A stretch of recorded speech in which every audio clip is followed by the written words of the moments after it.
बहनों और भाइयों, याद करिए। और मैं कहता हूं उन लोगों को जो आज के समय में अपनी विफलता को छुपाने के लिए पाकिस्तान का राग अलाप रहे हैं, वे कृपया पाकिस्तान का राग अलापे नहीं, वे भारत का बोझ कम कर दें। पाकिस्तान में जाएं। हिंदुस्तान तो 80 करोड़ लोगों को फ्री में राशन दे रहा है और पाकिस्तान में कुल 23 करोड़ की आबादी भूखों मर रही है। वहां इन लोगों को भीख भी नहीं कोई देने वाला है। बहनों और भाइयों, ये नया भारत है। मोदी जी के नेतृत्व में जितनी पाकिस्तान की आबादी है, उससे बड़ी आबादी को 10 वर्ष में मोदी जी ने गरीबी रेखा से उभारने का काम किया है। आज याद करिए, 60 करोड़ लोगों को प्रतिवर्ष 5 लाख रुपए की मुफ्त स्वास्थ्य की सुविधा,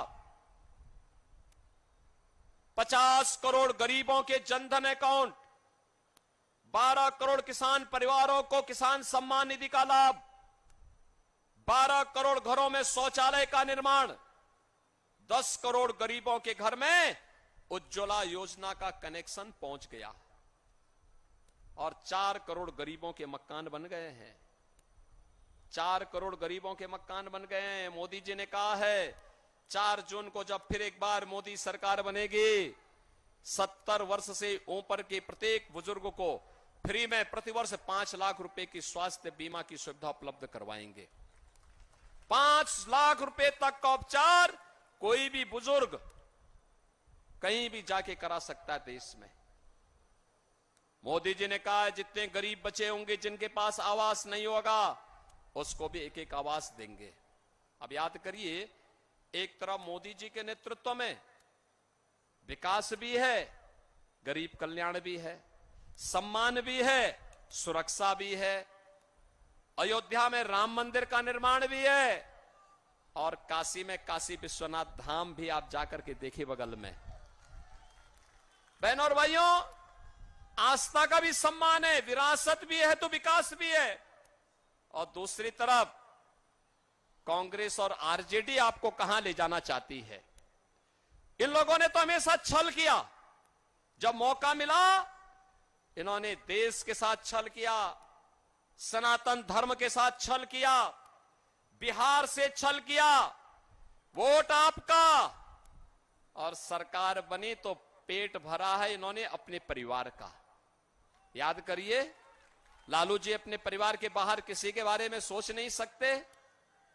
आप सोचिए, पूरी दुनिया से कम्युनिस्ट समाप्त हो रहे हैं, बंगाल से समाप्त हो गया और यहां पर एक नक्सली को इन्होंने प्रत्याशी बना करके उतारा है। आप बताओ, बेटी और व्यापारी की सुरक्षा के लिए जो खतरा हो, ये लोग उसको प्रत्याशी बना करके आपकी सुरक्षा को फिर कैद कर देना चाहते हैं, अराजकता पैदा करना चाहते हैं। इनकी मंशा अच्छी नहीं है। इनकी घोषणा पत्र को अगर आप देखेंगे तो इंडी गठबंधन का घोषणा पत्र इतना खतरनाक है। कहते हैं आएंगे पर्सनल लॉ लागू करेंगे। पर्सनल लॉ का मतलब जानते हैं आप?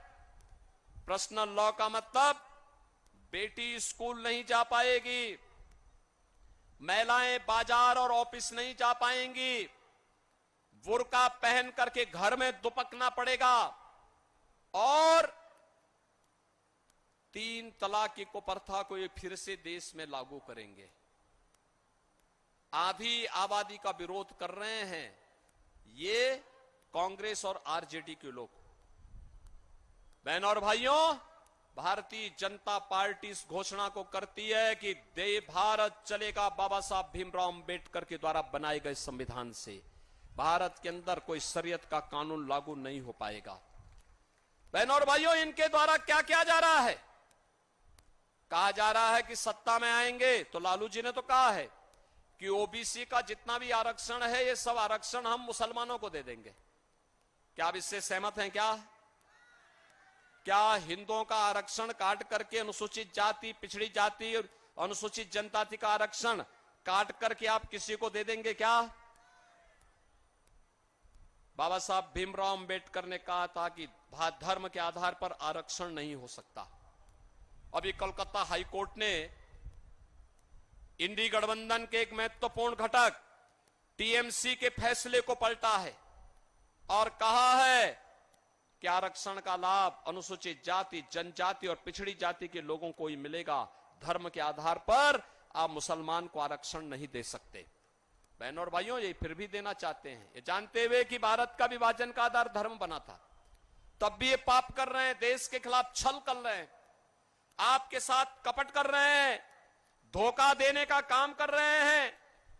ये आपस में जाति के नाम पे आपको लड़ाएंगे, फिर जाति के नाम पर आपस में लड़ा करके अलग अलग कैटेगरी करेंगे और फिर कहेंगे कि भाई आपका आपसी विवाद है, इसलिए इसमें से एक हिस्सा मुसलमान को दे देते हैं। और इन्होंने किया है। कांग्रेस ने कर्नाटक में मुसलमानों की कुछ जातियों को ओबीसी में शामिल करके ओबीसी का आरक्षण मुसलमानों को दे दिया है। आंध्र प्रदेश में कांग्रेस की जब सरकार थी उसने किया।